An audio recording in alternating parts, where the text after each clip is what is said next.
SuperTalk Mississippi media production.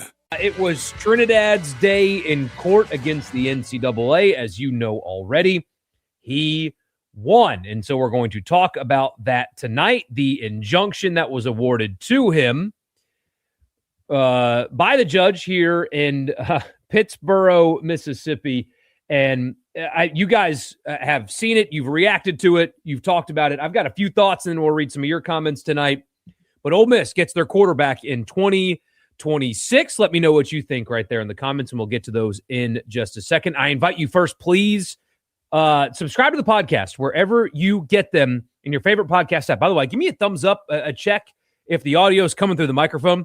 I forgot to plug the mixer in, and I did it after the music started. So just let me know if this sounds okay, because I have no idea whether or not it sounds okay. So let me know, and give me a thumbs up, something, just to making sure that this sounds good. But don't forget, subscribe in your favorite podcast app. Again, just search Rebel Report and subscribe. Spotify, Apple, wherever. And don't forget also right here on YouTube, like, subscribe, leave a comment, all that good stuff. This edition of the podcast is brought to you by Logan Smith, Shelter Insurance. He's got award-winning services, especially in the auto, home, life, and business insurance realms. I need to call him tomorrow, because I'm going to add to my insurance, and literally tomorrow I'll be talking to Logan Smith, so I will be able to speak more than anybody about how good his services are. Even if you don't need auto, home, life, or business insurance, if you already have it, it's still worth the phone call, because I promise you, you will be blown away by the services of Logan Smith and Shelter Insurance, and he will take care of you anywhere in Mississippi. Give him a call, 601-823-3500, 601-823-3500, Logan Smith, Shelter Insurance. And again, don't forget to tell him that I sent you. All right, so obviously you guys know the news of the day. Trinidad Chambliss wins his injunction case against the NCAA in Pittsboro today. That is not a surprising result. The second they filed the suit, we talked about it here, talked about it on the radio show. It's not a surprise that, frankly, it's not a surprise that a Mississippi judge ruled in favor of the Ole Miss quarterback against the NCAA. So this was always the expected result, not just because of location, though. There is a clear, I guess ignorance is the right word, with some people that are commentating on this that clearly did not consume any of it. Not only did they not consume the trial today, they did not consume any of the filings, and they don't care actually to be informed at all about the merits of the case. All they see is Mississippi judge, Mississippi court, Mississippi quarterback, boom, he's going to win. And I mean, it was an accurate assumption, but those people just think that that is the only reason why this happened, and not that there are merits to the case that Trinidad argued successfully today, that they laid out pretty clearly.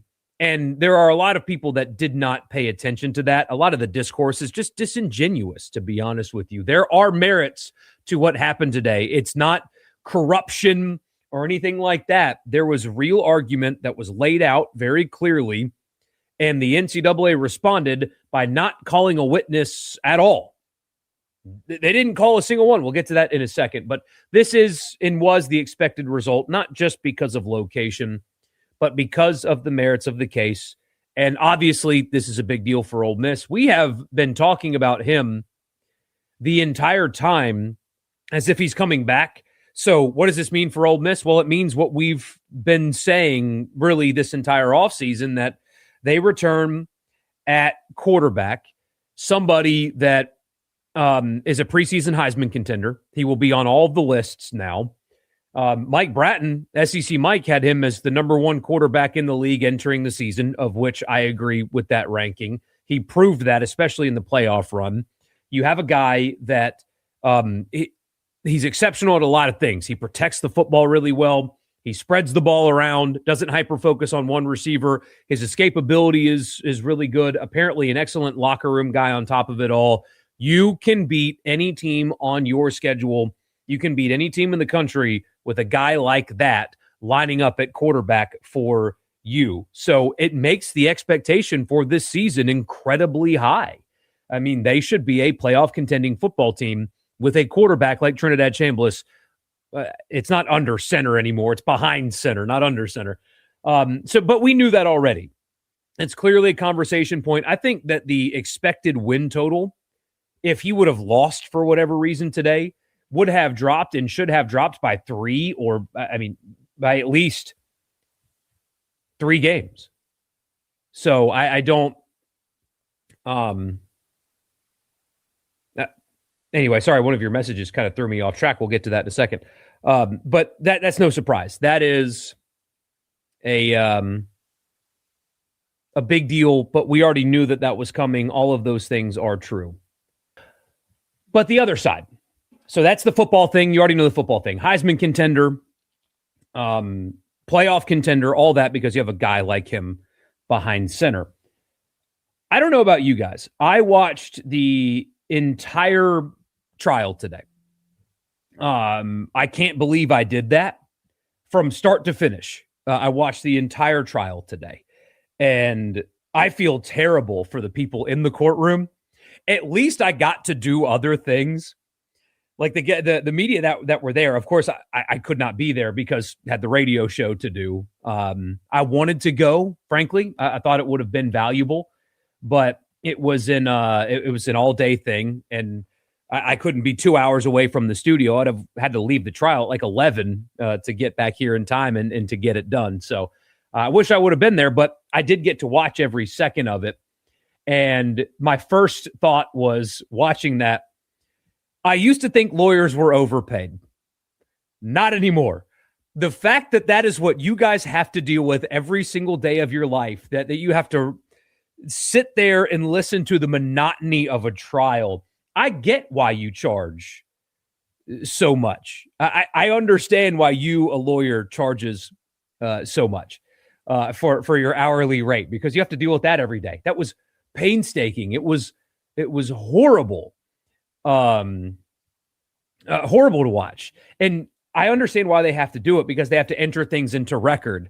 But like when you have Joe Judge, Mr. Judge, what did you do before you got to Ole Miss? Well, everybody knows that, but you have to ask that for court record. But just having to sit there through that was just miserable and painstaking to watch. So God bless those of you that work in that every single day. And as Edward says, yeah, it was excruciating to sit there and listen to. And we played some of it live on the radio show today, but it got it was 92 minutes long.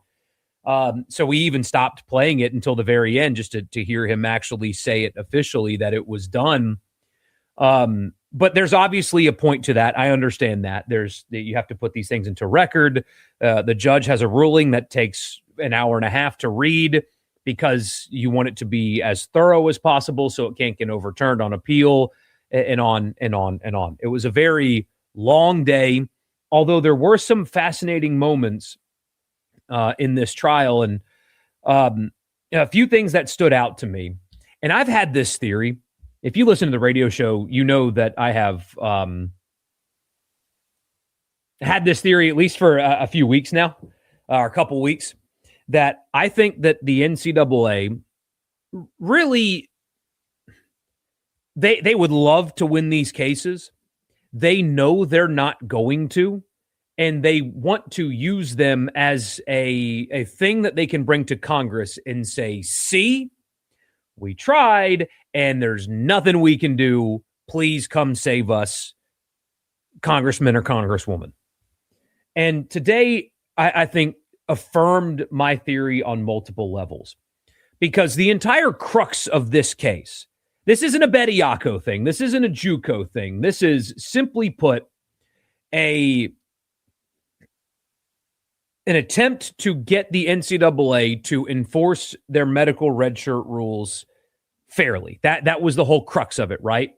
It wasn't just to get an extra year to get an extra year. They weren't trying to talk about violating antitrust law. It was trying to get an additional year of eligibility through the existing precedent that is the medical redshirt rule through the NCAA.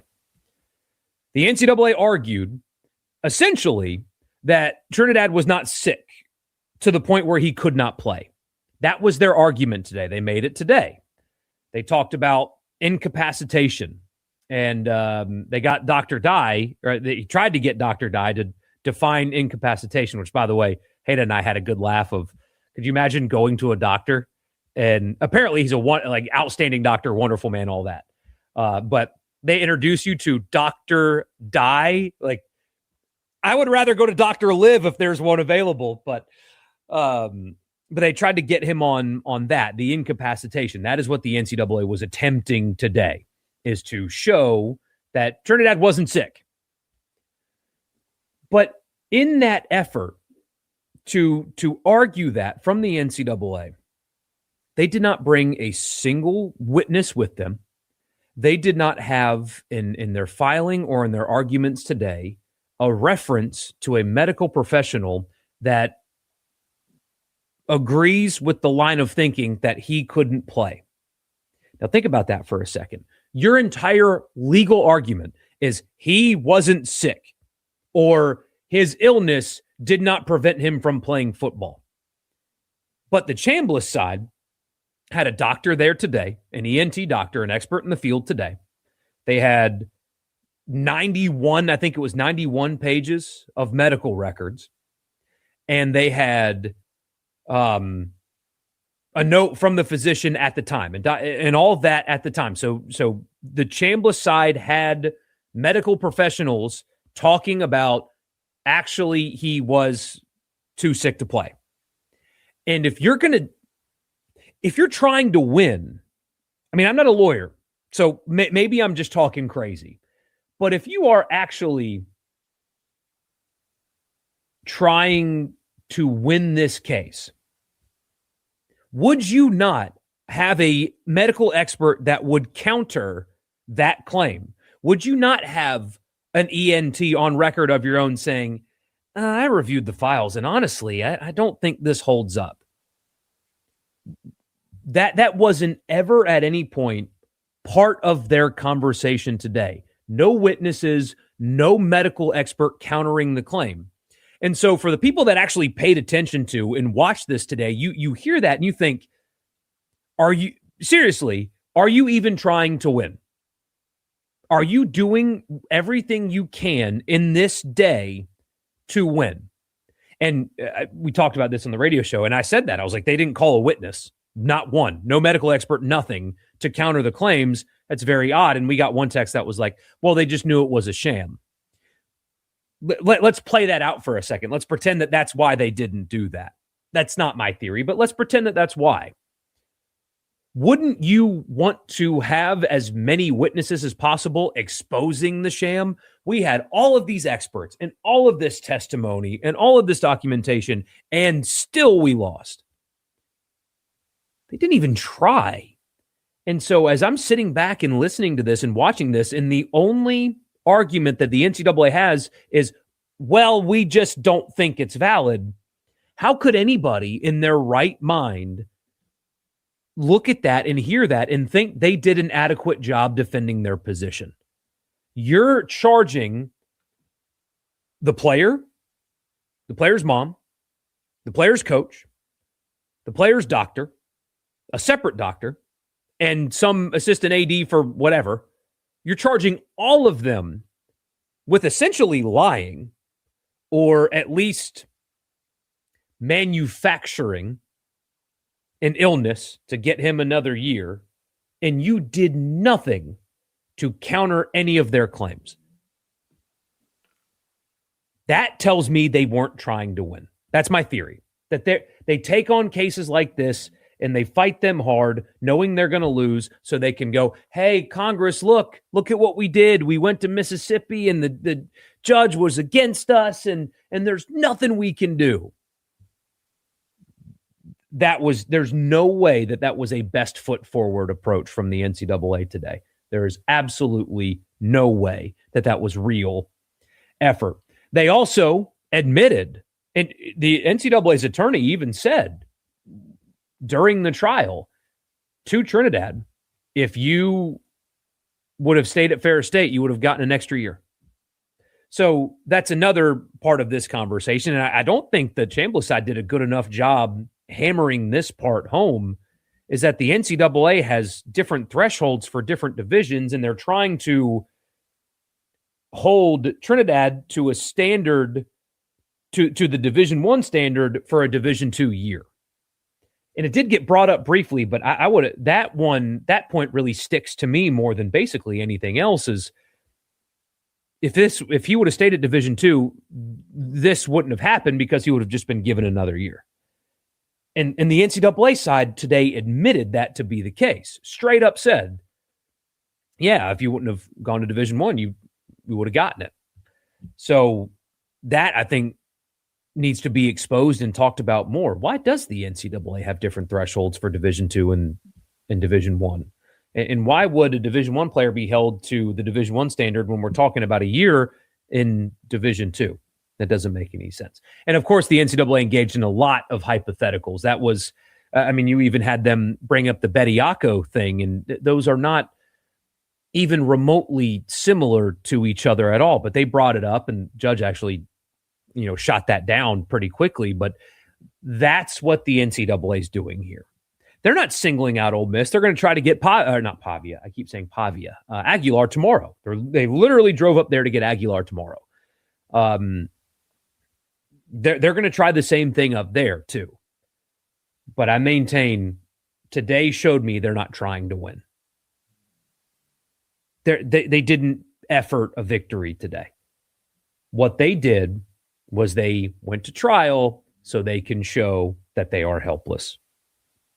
To me. Or else, why wouldn't you call a witness or consult any medical expert that would tell you counter to what everybody else on record has said from the other side? That makes no sense to me at all. And then, of course, they walk out before the trial's over, which, I just took to Twitter and asked a couple of lawyer friends as well as that comment, and no. Walking out, leaving a trial,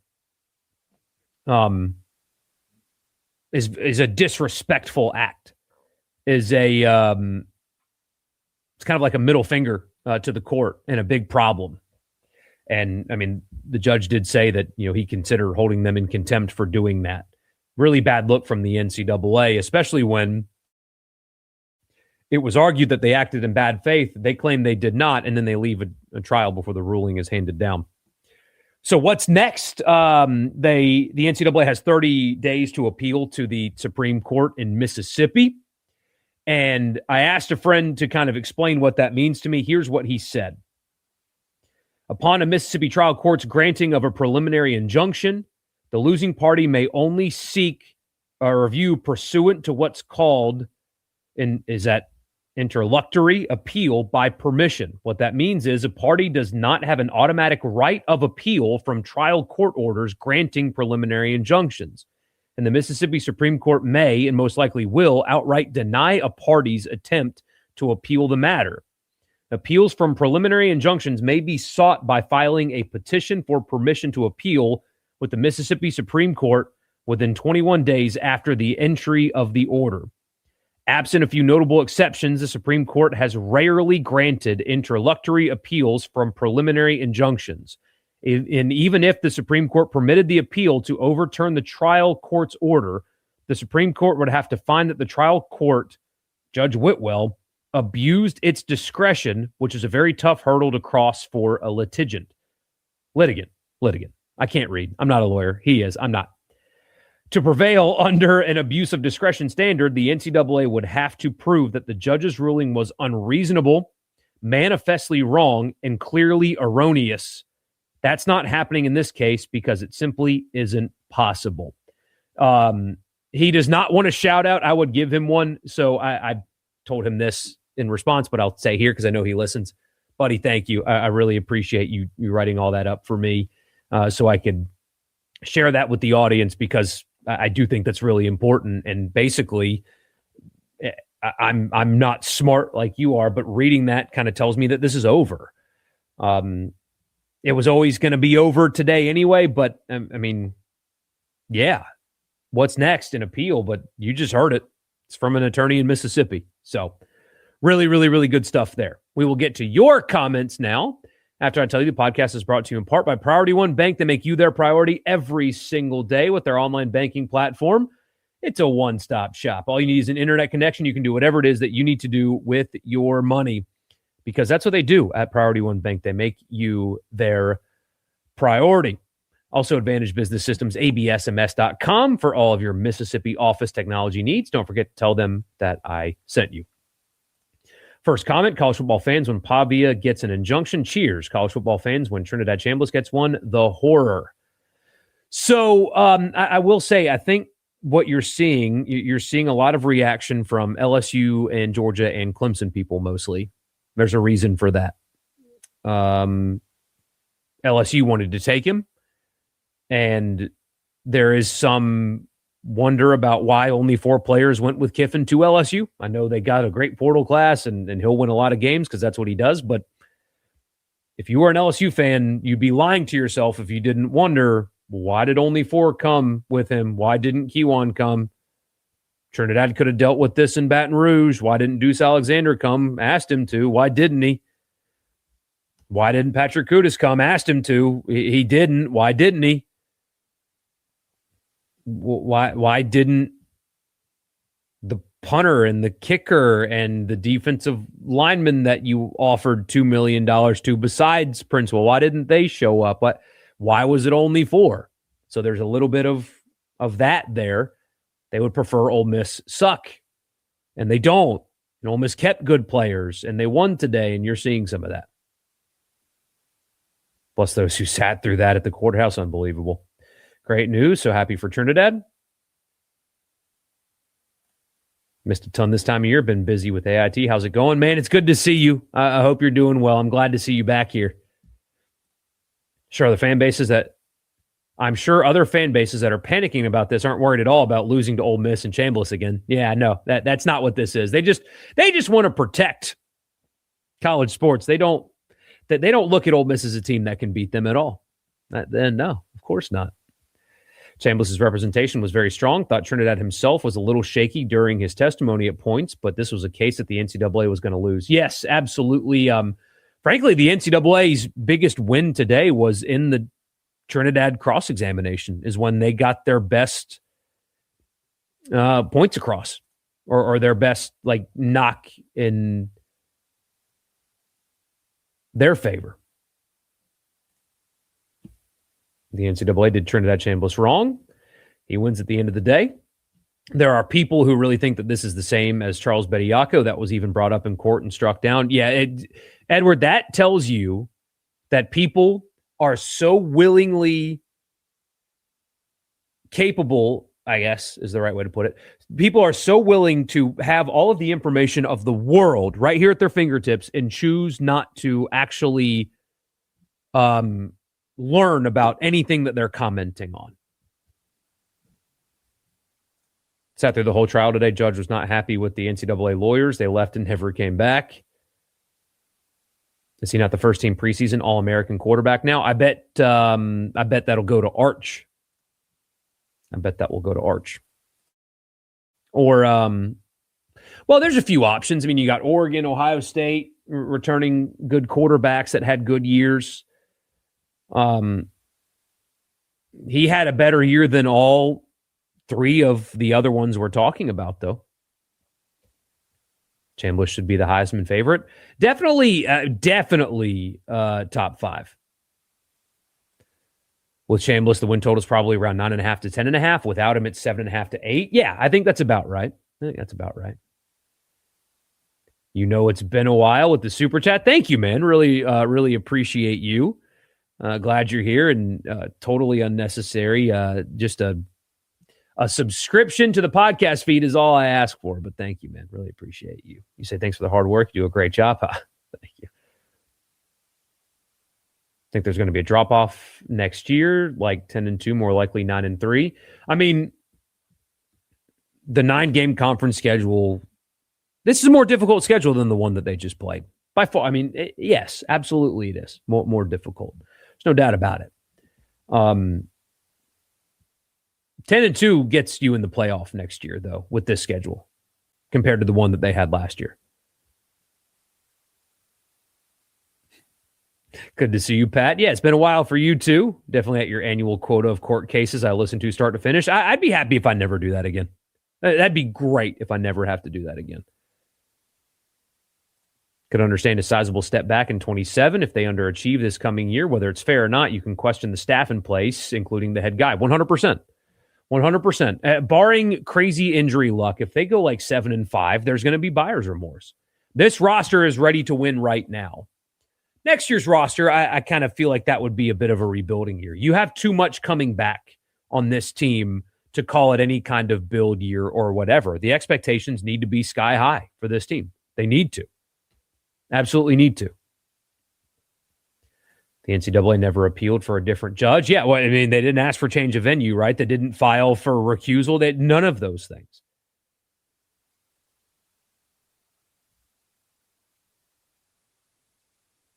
They're going to go to Tennessee tomorrow and lose to Joey Aguilar. Yes, they are. Austin, man, really appreciate your super chat. Thank you, buddy. Always love your support. Here's my question. If the NCAA knew this was going to be the end result, why did they drag this out as long as they did? It goes back to my theory. To prove, to bring to Congress and say, guys, we're trying. There's nothing we can do. And, of course, there is something that they can do. They can engage in collective bargaining. They can lead and get involved with the conferences and trying to figure out a solution. But instead, I mean, you saw the statement that they released today, right after they lost the Chambliss case. They talked about collective bargaining. Or not collective. No, they didn't talk about collective bargaining. They talked about Congress. And please, Congress, save me. That's what they're doing. They're establishing a line of, Congress, we tried, please help us. And those are the last people on earth that you want to help you. Not even Saul Goodman could have won for the NCAA today. Yeah, they just came in and did the bare minimum. Absolutely bare minimum.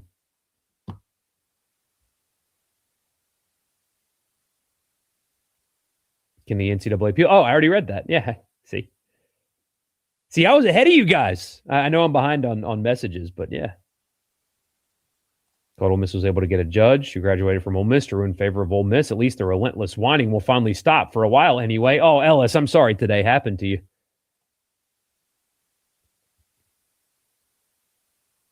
Shane with the super chat. Thank you, Shane. I appreciate you, the LSU fan, with the super chat saying, shocking, a judge in Mississippi ruled on this. Well, thank you for your money. Also, Shane, to bridge the gap here, are the Saints about to get a draft pick for Derek Carr? Is that about to happen? God, I love what's happening right now in New Orleans. I love it. Not with the Pelicans. God, kill me. But things are looking good for our Saints there, man. The NCAA is corrupt and selective with enforcement. It was proven today. It's going to be the Heisman favorite next year. Has everyone ever told you that you kind of look like Drew Brees? I've never heard that before. I've not heard that before. There was I forget his name. It was a speed skater. Hold on. Got to figure out his name. Stoles, Olympic speed skater, Stoles. Listener, Jordan Stoles, listener to the radio show, said we could be brothers. And so as I looked it up, I mean, this guy and I resemble each other a lot, to the point where I was joking. I was like, I need to call my dad, figure out if he's ever been to Wisconsin. Remember a month ago when LSU fans said Trinidad and LSU gear all over social media? I do remember that. Really appreciate your super chat. Thank you. I did take notes of people who were on social media today acting like this was the worst day ever, mainly fans of other schools. Why do people hate? So the internet is an equal opportunity hater, in my opinion. What you're seeing today, Austin, is fans are looking at Ole Miss as a threat now. That's what that is. That's what why the internet attention is what it is. Because with Trinidad, you saw it in the playoffs last year. Ole Miss is a threat to Georgia. How do I know that? Because they played each other in the playoff, and Ole Miss beat Georgia because of Trinidad Chambliss. That's why.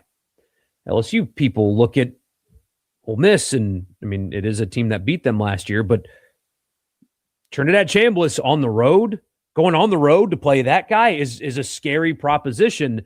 And I mean, we talk about how big of a game that will be around here with Kiffin and LSU. Think about what LSU people are going to expect when LSU goes to Oxford in week 3. Think about if Lane Kiffin loses that game. How much money they invested in that roster. And remember, only 4 players went with him. Only 2 starters. That's it. So he goes there and loses to players that it was sold that he's going to take with him. That's why that's happening.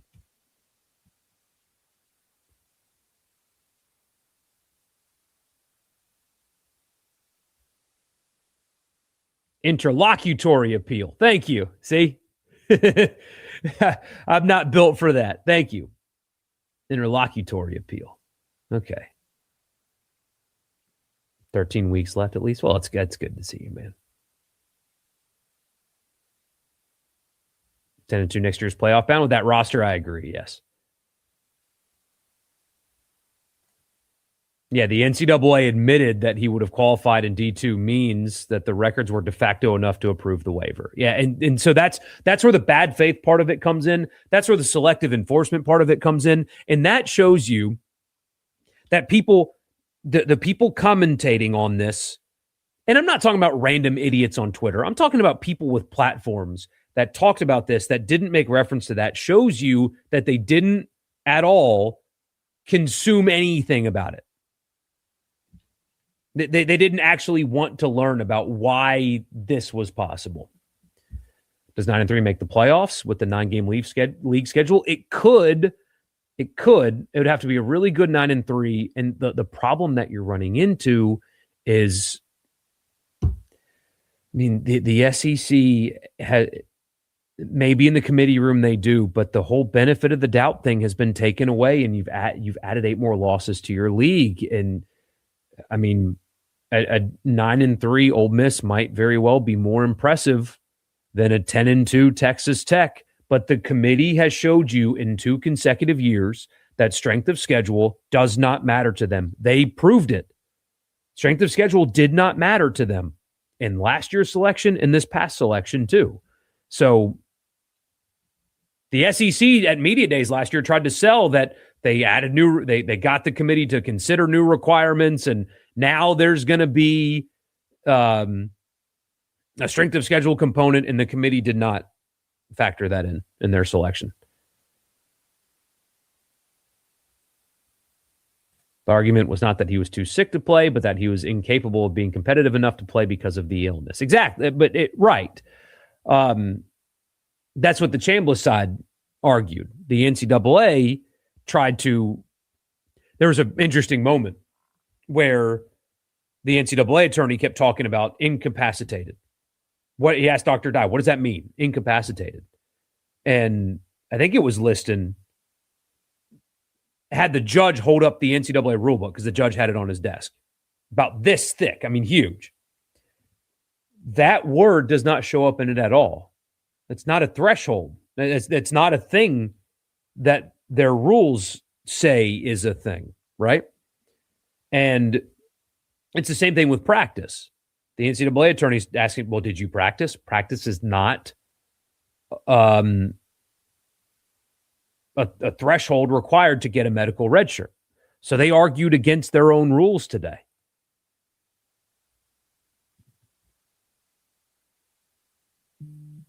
Yeah, I did not like that part. The very end. Didn't like that part at all. I'm with you. People are saying the NCAA will punish Ole Miss for tampering now. Like what? Let them try and it goes to court. Yeah, I mean, just do that again.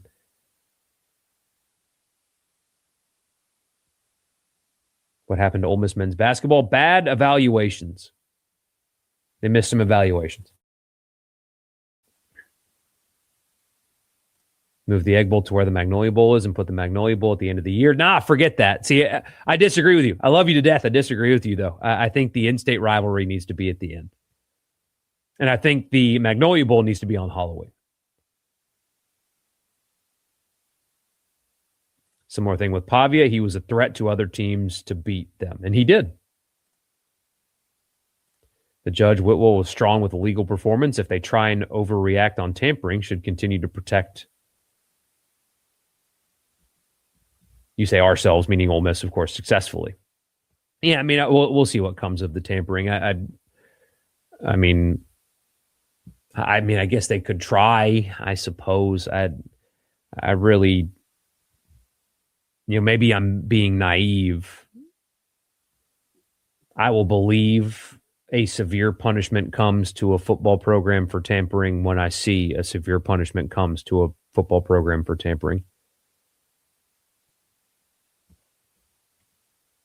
I will believe that when I see it.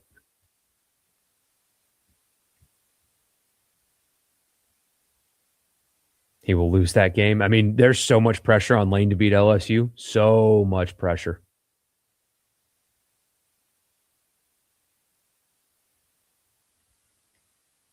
Playoff is going to expand to 24 teams, and the SEC is going to get overruled on all this stuff. Sankey's a weak commissioner. He has not had a good run lately.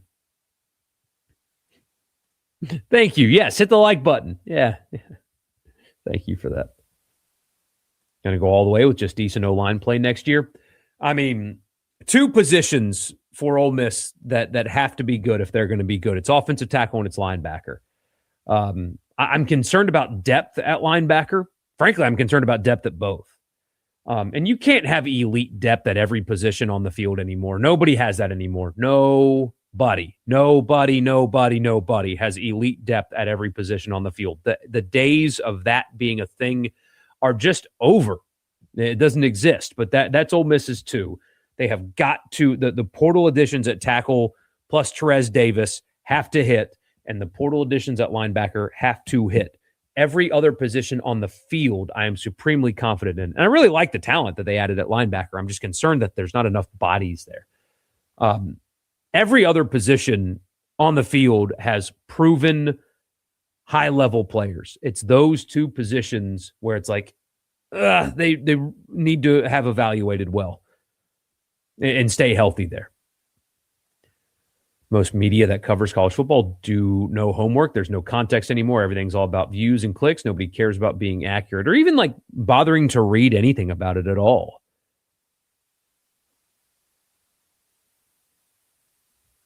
Same as last year, almost will go as far as the defense can carry them. I like the secondary a whole lot better.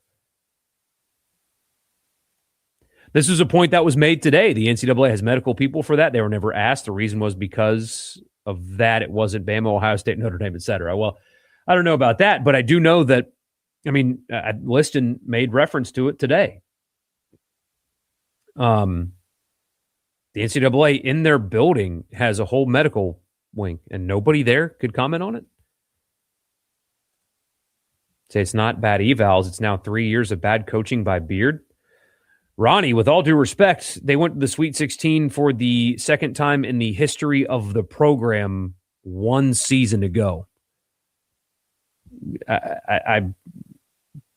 No, it's not 3 years of bad coaching.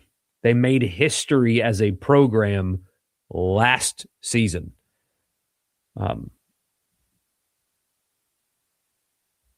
But yeah, there are some things that have gone down this year that are concerning, no doubt. No doubt. He's good enough to overcome it, though. They need to win. They need to just get a few wins to get people comfortable with the current state of the program. It's very easy to check out on basketball in this state, especially if the baseball team's as good as they can be. Speaking of, that starts tomorrow. I'm going to hang it up, guys. Went straight from the show to the Megalodons' second game. Not to brag, 2-0. 2-0 as a coach. I might retire because I saw a couple of the other teams that we're going to play tonight, and they look really good. So I don't know. I don't know what's going to happen. We'll see. But I'm going to hang it up, go to bed. I really appreciate you guys. You are the best. Don't forget to subscribe to wherever you get your podcasts, to the podcast feed, and I will see you this weekend. Got a couple of extra interviews coming next week.